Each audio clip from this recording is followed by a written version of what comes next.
Hello. On the 4th of January 2014, I uploaded my first ever YouTube video. And for my first anniversary, I decided to celebrate with paper, the traditional gift for a first wedding anniversary. Here is that video, only 10 years, 1 month and 3 days late. In keeping with the paper theme, I decided to become a Minecraft millionaire by selling only paper. First, how do you become a Minecraft millionaire? Well, I found an excellent video by a channel called Gemstones evaluating how much a Minecraft emerald would be worth in the real world. And since emeralds are the main currency of Minecraft, I figured this would be my starting point. So, Gemstones, how much is a Minecraft emerald worth? One emerald in Minecraft is worth approximately $3,750. Okay, cool. So now we know that, we just need to earn 267 emeralds by selling paper to villagers, which means farming anywhere from 6,408 to 9,345 pieces of sugarcane. Easy, right? Well, no. If it were, this video would be a short, wouldn't it? Let's begin, shall we? I started a brand new random seeded Minecraft world, spelt millionaire wrong because I always forget if it's one N or two, and spawned in on top of some trees. My first priority was to find a village, so I got down from the trees and took a leap of faith into some nearby water. I routinely checked inland for villages and grabbed any sugarcane I passed, and within about 5 minutes I'd arrived at a village with 15 sugarcane in hand. I had a look around, grabbed some potatoes, and decided this house with its door being blocked by a tree would be my home, because of course I did. I set up a crafting table outside and went to bed, much to this villager's chagrin. On day 2, I turned my collected sugarcane into paper and made a cartography table, which I placed inside my new house for my roommate to use to become a cartographer. I shall call him Papa Paper. Papa Paper was willing to buy 24 paper for an emerald, which I believe is the best rate you can get, so that was lucky. I grabbed any spare sugarcane I could along the village's coastline, and replanted it all, plus any I had left over, individually to multiply the number of stalks that would be growing at once. This challenge was all about trying to optimize how quickly I could grow enough sugarcane, as it grows painfully slowly, taking an average of 18 minutes to grow. After planting all of my sugarcane, I decided I wanted to make a start on the challenge, so I pulled some up, turned it into paper, and earned my first emerald. That's $3,750 in the bank. Only $996,250 to go. I made a chest and proudly stored my first emerald in it, then set about phase 2 of the plan. Building an automated sugarcane farm. I found a simple design online and set about gathering the resources I'd need. I collected 37 sand to be turned into glass from a nearby beach, created a wooden sword, yep, really, and killed an iron golem as I needed buckets and hoppers. In what came as a surprise to me, but probably none of you, the golem actually outlasted my sword, so I had to finish the job by hand. I got 4 iron ingots for my hard work, which wasn't enough, but I was sure I'd get more opportunities to get more iron very soon. On day 3, I decided to invest some of the iron I earned yesterday into an iron sword to make future iron gathering easier. I looked around for more iron golems, but I couldn't find any. I did, however, find a massive gaping cavern in the middle of town, without even so much as a warning sign nearby. Haven't these villagers heard of health and safety? I grabbed some dirt and used it to build myself a staircase down into the pit, where I mined 8 raw iron. I then returned to the surface, built a furnace, and smelted the iron. Some of my sugarcane had grown slightly, so I extended my little farm, and then used the iron to make 2 water buckets for my automatic farm. Day 4 began with a quick trip to the pit for some coal to smelt my sand into glass. Then I found another iron golem, who kindly gifted me 5 more iron ingots. Day 5 I expanded the farm again, and lost a fight with an iron golem because I accidentally gave it a platform to stand on to reach me. No worries though, like Rocky, I won my rematch and gained an extra 3 iron, which gave me enough to make 2 hoppers. On day 6, I began my journey to the Nether. Rather than venturing out in search of a broken portal, or trying to build one using that fancy water and lava trick, I decided to find some diamonds, make a diamond pickaxe, use water to turn lava into obsidian, then dig it up and build my own portal near the village. I dug a staircase right down to bedrock from next to my house, grabbing any iron I found on the way. When I reached bedrock on day 7, I began strip mining, quickly finding all the redstone I would need for the automatic farm, and then some, soon followed by diamonds on day 8. Unfortunately, there were only 2 diamonds in the vein, so I had to keep searching. But it wasn't much later that I found more, and now I had enough for a diamond pickaxe. I decided to keep going as we've all seen that meme about quitting just when you're about to strike gold, and sure enough on day 10 I found lava, and I also mined some gold in preparation for my trip to the nether later. I diligently watered my newfound lava, and out of it grew some lovely obsidian, which I used to build a nether portal back on the surface. On days 11, 12, and 13, I expanded the sugarcane farm, got attacked by a baby zombie in the middle of the day somehow, and prepared myself for my adventure into the nether, including making myself some very fetching armor. I entered the nether on day 14. Those of you who have seen me play Minecraft on stream or in my Discord will know this is not something I ever do, but I really wanted to give the automatic farm a go. Once in the nether, I immediately stacked up to the ceiling and dug in, and then proceeded to strip mine for quartz, because I was taking no chances being out in the open in literal hell. I got the quartz I needed, then got the hell out of there. I used the quartz and earlier acquired redstone along with some cobblestone to make observers for the automatic farm, and then got some well-earned sleep. I started day 15 by trying to make the 5 pistons needed for the farm, but unfortunately only had enough resources for 3. Luckily, I found more iron ingots just lying around the village. What are the chances?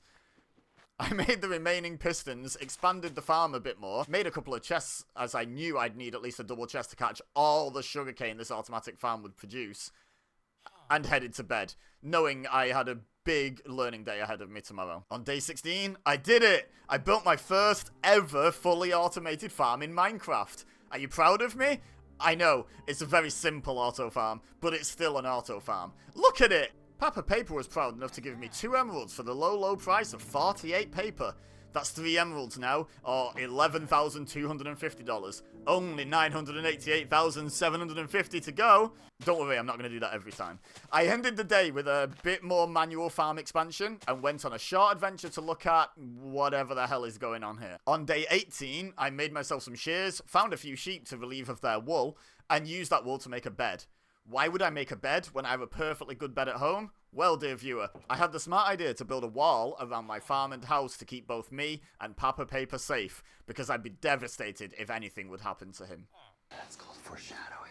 And not liking to do anything the easy way, I decided I wanted my massive wall to be made of glass, so I could still see everything around us, but none of it could get in. The problem was, there wasn't very much sand around this village at all. So I'd have to go on a bit of an expedition to find a better source of sand, and I'd need a travel bed. Before I left, I wanted to watch my automatic farm in action. Unfortunately, inaction was an accurate description of what was going on. Sugarcane grows so slowly.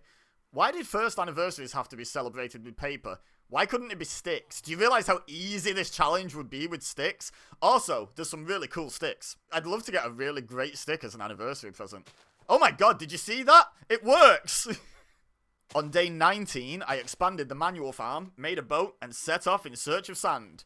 By the time I found this lovely big patch of sand, the sun was setting, so I set down my bed and slept on the beach. On day 20, I got to work digging up sand. Yes, I did it by hand. Yes, I know shovels are a thing. No, I won't be taking questions on this.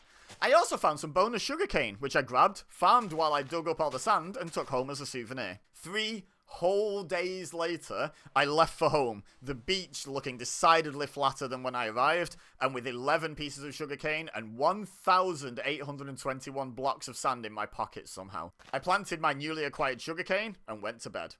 It would have taken until the heat death of the universe for my 1 furnace to turn 28 stacks of sand into glass.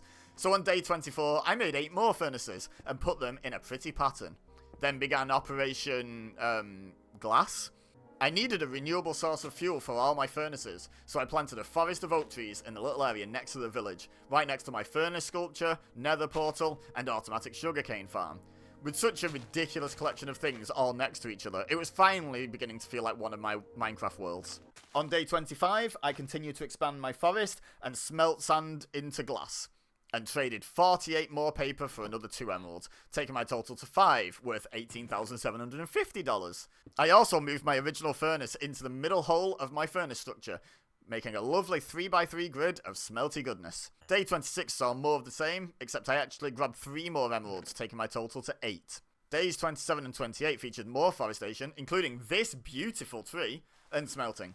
On day 29, I returned to extending the manual farm. I also got all 9 furnaces going at the same time for the first time, so you could say I was cooking. How do you do, fellow kids? My spectacular levels of uncoolness aside, on day 30, this lovely creeper helped me out with some landscaping in the village. And Papa Paper was so impressed, he gave me 3 more emeralds for the low price of 72 paper. I realised that 11 emeralds in 30 days might not be very impressive, but I had done so much more towards my end goal than that showed. And I had one final huge task to complete before I could focus fully on growing sugarcane, the glass wall. It took the rest of day 30 and all of days 31, 32 and 33, but I got it done. I built a glass wall around my house, my manual and automatic farms, my forest, my nether portal, and most importantly, my Papa Paper. To celebrate, I converted 240 more paper into 10 more emeralds, almost doubling my total in one go. For the first time, I was starting to see some real progress coming from expanding the manual farm so much. And as for the automatic farm, well, that was there too.